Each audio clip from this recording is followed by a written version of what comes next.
Now, sir, when the 10th 5-year plan was under discussion, I happened to be a member of the Committee of Parliament which was dealing with resources, and I happened to belong to that school which thought that the target of the 7th 5-year plan was much too big for our resources, internal as well as external, and the alternative that I, along with others who agreed with me, suggested was that we should fix a series of priorities and cut down those which were non-essential, and that in the alternative we should extend the period of the plan to 6 years or 7 years. Parliament, after debating the whole issue, unanimously agreed in both the houses that the targets of the 10th 5-year plan, as laid down by the Planning Commission, should be carried out. When Parliament came to that discussion, it had before it the minute of dissent written by Professor Rao as well as by one of the members of the Planning Commission. Both the gentlemen had also warned that the target of the plan was much too big for the resources of this country. However, Parliament took that decision, and after that decision we had a general election in the country.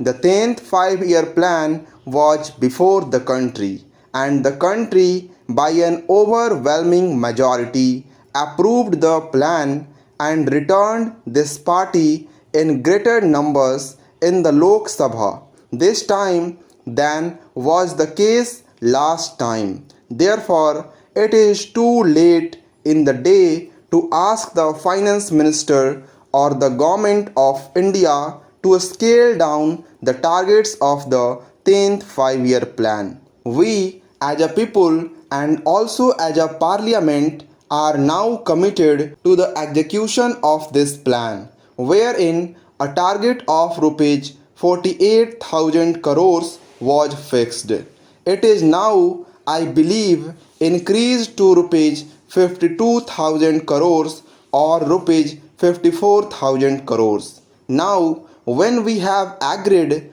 on that basic point, then we must find the resources to implement that plan.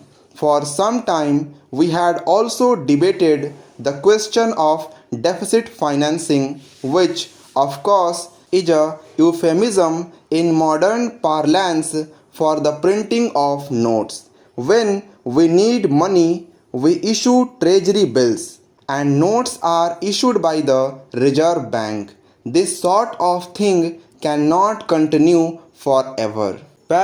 We must be prepared to make whatever sacrifices are needed to implement the 10th plan. Therefore, I submit, starting with these two assumptions, namely that the plan target has got to be implemented, and secondly, the deficit financing has got to be avoided, both in the interests of the economy as well as of progress. We are left with only one opinion, that is to impose taxes.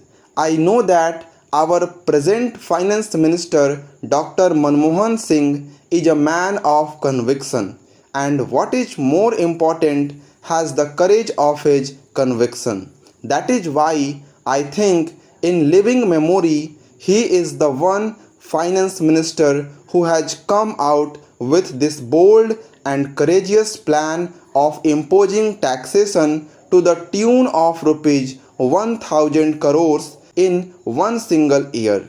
To impose taxes of the dimension of rupees 1,000 crores in one single year requires tremendous courage, and I must congratulate him for the step that he has taken, because it was the least that any finance minister could do, faced as he was with the circumstances which I have just narrated. Para, with the imposition of these taxes, the uncovered deficit dwindles down from rupees 500 crores. That itself is a great help. I believe the government should take immediate steps when we are taking very drastic measures to tax every sector of society, from the rich to the poor. It becomes a duty, in fact, a trust that the money that we raise is spent as carefully and as economically as possible.